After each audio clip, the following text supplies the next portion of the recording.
A salesperson just changed my entire view on free will. By like I did.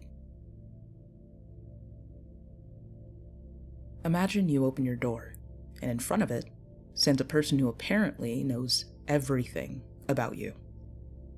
The guy looked just as smug as I imagine a door salesperson. Honestly, I didn't know that they even existed anymore. I mean, it does feel slightly intrusive and somewhat old-fashioned, especially as this particular guy didn't stop ringing until I finally opened the door. "Good day, sir. How's your morning going?" He was remarkably tall, but with great posture. He had to look down at me as he was speaking.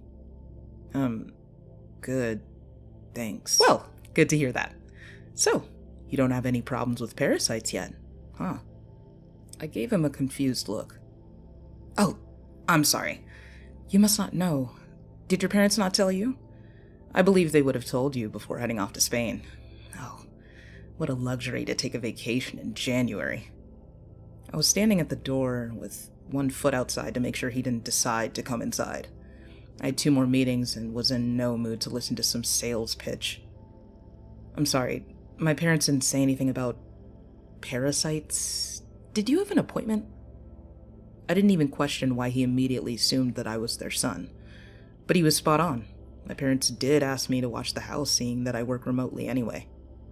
The man chuckled. "Oh, I'm awfully sorry. I have started the conversation in all the weirdest ways. I didn't even introduce myself. How silly. My name is Jonathan Musterman, and I work with Parasite Corps. Many neighbors have had recent problems in their houses, you see." "Oh, you're from pest control?" I raised an eyebrow. He was definitely not dressed like someone who wanted to kill some insects. He shook his head vigorously. No, I don't want to kill anything in there. I'm simply here to drop off a sample, and if you like it, you can give me a call. Easy peasy. See, if they find their way inside. I know you think I'm trying to sell you something you don't need, but you are simply wrong, Owen." Of course, he already knew my name as well. I opened my mouth, but he cut me off. "All right, I don't want to bug you any longer. I imagine you don't want your colleagues to wait too long." "What?" He started rummaging through his suitcase and pulled out a black envelope. "It's pretty much self-explanatory." Jonathan smiled. "Say hello to your parents when you talk to them." It was a completely odd way to start my morning, but I was just glad that he was gone. In the afternoon, the door rang again, and I was already dreading who would be behind it. I thought Jonathan was back already to ask what I thought of his sample, which I hadn't even opened. So I was very positively surprised to open the door to a familiar face instead. "Mila." "Hey, Owen." She smiled and gave me a big hug. Mila was the daughter of our next-door neighbors, and we'd been close friends growing up. "My mom told me you're here. I meant to come by sooner, but I had some work to do. Can I come in?" "Yeah, of course. I was just about to close my laptop for the day." We walked straight to the living room and sat down on the couch. "I didn't even know you were in town. How long are you staying?" I asked her. Mila moved away right after high school, so we only see each other occasionally when we're both home during holidays. She frowned. "Yeah, but I'm leaving again tonight. Actually, I have to leave really early tomorrow morning, but I might be back in a few days, so you won't have to die of boredom." I have to admit, I was a bit disappointed. There weren't many people in town that I was still in contact with. "Well, I'm not all alone. Today I got a really interesting visitor." I grinned. "A guy from Parasite Corps?" I proceeded to tell her about my weird encounter with Jonathan, and to be honest, I hadn't realized how absurd it truly was until I'd said it all out loud. "Shit! That guy bugs us all the time, too," she called out. "He's so creepy, always tries to find a way inside, and I've never seen a truck or any other people from his strange firm. Did he give you anything?" Yeah, some sample, but I don't even know what it is." "Throw it away." Her gaze was all serious now, and her voice stern, though I believe I heard some fear in it. "I can't explain it, but something about him is really wrong. Whatever he gave you, it's probably not good. He'll use it as a reason to come into the house, and you won't be able to get rid of him. I swallowed. It's not like I'm a little kid anymore, but I suddenly felt very weird about being all alone in this house. Yeah, okay, I'll throw it out. To be honest, I wasn't really planning on entertaining him again, but do you think he's dangerous or something? She shrugged. I don't know. It's more of a feeling, but better safe than sorry, right? Mila ordered pizza, and we watched a movie until I almost fell asleep. It was great seeing her again and catching up, especially as my days usually look the same at the house. Same breakfast, same workplace, same grocery store, the exact same routine. So it was quite easy to notice the regularities. For starters, I forgot a whole day of work. I woke up, logged into my laptop, and made breakfast, which I had in front of the television, where I stayed until I got hungry again. I randomly found some documentaries on YouTube, and somehow kept switching to more and more of them. With my lunch on my lap, I continued the same until it got dark. I was really lucky that nobody in my team had tried to contact me that day, because I wouldn't have been able to explain what had happened. My brain went on autopilot as if it was a lazy Sunday. And the weirdest part is that I couldn't even say what I'd been watching all day. When night came, I got so freaked by what had happened that I turned off both my laptop and TV and went for a run to clear my head. Nothing like this had ever happened to me, and I had a feeling it was connected to Jonathan. Later that evening, I decided to call my parents and ask them about him. Neither of them had ever heard of a Jonathan, and they both swear nobody like him ever rang their door.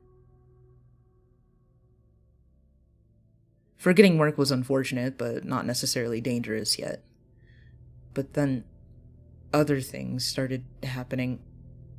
I woke up in the morning and noticed that the stove had been on, and the entire kitchen felt like hell, even though I hadn't used the stove in 2 days. I noticed in the middle of the night when I went to get a glass of water. Completely freaked out, I turned it off, happy that I hadn't set anything on fire, but still completely out of my mind. I went to the bathroom to splash some water on my face, and that's when I completely lost control. I looked into the mirror at my face that somehow didn't feel like it really belonged to me anymore. You know how you don't quite feel like yourself when you stare for long enough? It was almost like that, but a lot worse, because before I could move away from the mirror, the left side of my face started twitching. The corner of my mouth slowly moved up, and it was as if a part of me was trying to smile. I tried to push it back, but then my left index finger pulled the corner of my mouth even higher. I wish I would have called someone then. Maybe it was all mental. Stress and being alone for too long was messing with my mind. Unfortunately, instead of seeking help in those situations, we often hide even more, afraid of the reaction we might get from others. I can't say if that was really my thought process. All I know is that I finally pulled away from the mirror and went to sleep. I should have asked for help. I'm incredibly stubborn, and I truly used to believe that I was in charge of my actions. But slowly, the other thing was taking over, the thing that smiled at me in the mirror. I wanted to believe that it was someone else who was doing this to me, but then I found all the footage. Generally speaking, I'm most suspicious of the way our phones collect data on everything we do. But then I remembered how handy it can be. Because as it turns out, the other me had been using my phone. First, I checked my YouTube history. Apparently, all the documentaries I watched were on worms, but I don't remember seeing a single one of them. I know, I needed to go to a therapist or maybe even the hospital. Losing massive chunks of memory like that wasn't normal. But that was before I checked my gallery. There were 2 new videos that I don't remember recording. The first one started in the garden. The flash of the phone was shining on the ground with 3 holes as big as footballs. "We don't need them now, but we'll hide them here until we get hungry," a voice spoke. My voice. Of course, it didn't sound the way I hear it in my head, but I'd heard recordings of me before. Then my hand came into the frame and it threw small creatures into each hole. Squirrels, I believe. And they definitely looked dead. My stomach started turning at the sight and my heart started racing. This didn't seem like I was simply sleepwalking. It felt like a different personality took over me. With my phone still in hand, I ran to the garden where I found 3 small heaps of earth. I couldn't bring myself to look into them, but I noticed that there was a 4th hole, slightly bigger, but it almost appeared unfinished. Maybe because of the shovel next to it? It took me a lot of willpower to check the second video. This one was only a few seconds short. I had to rewatch it a few times until I finally understood what I was looking at. It was a recording of a baby sleeping in a crib. Then the camera turned around and I saw my own face with eyes wide open and a massive grin. It was the child of our neighbors from across the street. At least that's what I think, because I've seen them walk around with a stroller. Nothing happened. I would have heard. There would have been police. I whispered to myself, my breath getting faster and faster. With a shaking hand, I started typing the number of the police. If I really did these things but couldn't remember, I needed to be locked up before anything happened to that child. While I was ready to call, I simply couldn't. I'm not sure if it was fear of what would happen or if the other part of me was stopping me. Then my gaze caught something on the ground. A black envelope. After Mila freaked me out about Jonathan, I didn't want it to be inside anymore, even in the trash, so I threw it out in the garden. I ignored every voice I heard in my head, picked up that envelope and ripped it open. A round pill fell outside and a white postcard with this written on it. Did you have a friendly visitor inside your house lately? Maybe a family member, a handyman, or possibly an old friend.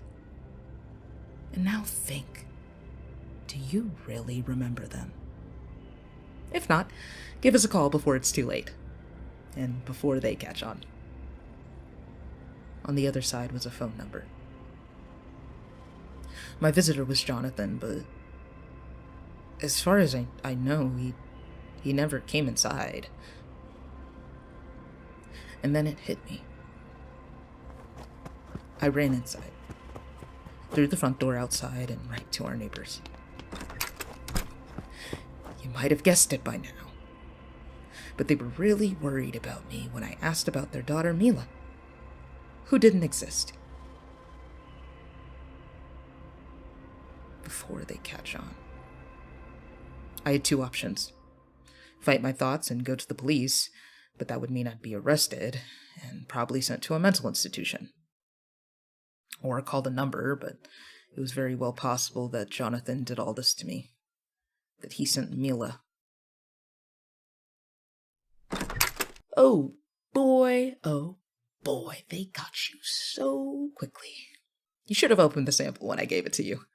You know I can assist, but I can't do everything for you. There he was, the smug salesman back at my door. But this time, because I invited him, which I realize sounds incredibly stupid, but I had a feeling that this was what I needed to do. Mainly because my gut was telling me not to, and because I don't believe my gut belongs to me at the moment. This is insane! What the fuck did you do to me? I shouted, not caring if any neighbors could hear me. Owen! I didn't do anything! I told you, there's a parasite infection going around. I'm here to kill them. This really has nothing to do with you. Gosh, you people can be so self-involved. Right, asshole. So how do you know everything about me and my parents if you haven't been targeting us? I was so furious I wanted to punch this guy in the face, but I knew I'd regret that. Jonathan smiled. I have to know everything, so I'll notice irregularities. Now, you called me for help. Do you want it, or do you want to wait until you start getting a craving for human flesh? My head started turning. Why would I trust you? This didn't happen until you came here. He shrugged. I came because you were new here. Easy target for them. I really am trying my best to be trustworthy. Although, if I'm honest, I do not care about you. I just want the thing out. But you people always think you're in control. You can't even imagine something else taking over. Are you human? He burst out into laughter. How odd. Nobody's asked before. Human, not human. Does it matter? Now, let's not waste any more time. It will get more power, and then I might become your next meal. He took a deep breath. Now, do you have the pill that was in the envelope? Jonathan pushed me aside and came into the house, closing the door behind him. That's when I knew I'd made a huge mistake. I should have run to the police instead. He grabbed my arms with incredible strength and pulled me towards the kitchen. He held my right arm with one hand and pulled something out of his pocket with the other. A small rope. He used it to tie my arm to a cupboard. You're gonna regret this, I shouted. I will destroy you. I will shred you into pieces. My voice was deep and full of hate. Shh. Quiet now. This will be over soon. He went through his pocket again, and this time he pulled out a pill. You're lucky I always bring extra. Then he grabbed my face and shoved it down my throat. I pulled and pushed, feeling rage like I'd never had before. Finally, I freed myself and pushed against Jonathan with all the strength I had. I was ready to kill him for what he'd done to me. But suddenly, I felt a sharp pain going through my entire body. It started in my head, a feeling as if it would explode any second, and then it went to my stomach. I fell onto my knees, taking short, quick breaths. And then I felt it, slowly moving up my throat. I had to stop the urge to swallow because I knew whatever that it was needed to come out. Except, I still can't believe what I saw crawling out of my mouth. A slimy black worm, the size of my thumb. Jonathan saw it right away, grabbed it, and pulled it out of me. He poured some liquid over it that smelled like petrol, threw it into the sink, and then set it on fire. A smell so foul that it shouldn't exist filled the room until the vile creature disappeared and my mind started recovering. I don't know how long I sat on the ground. When you go through something unbelievable, your head needs time to catch up. I almost forgot that he was there until the tall man came down to the ground and handed me a glass of water. Clear again? I couldn't answer.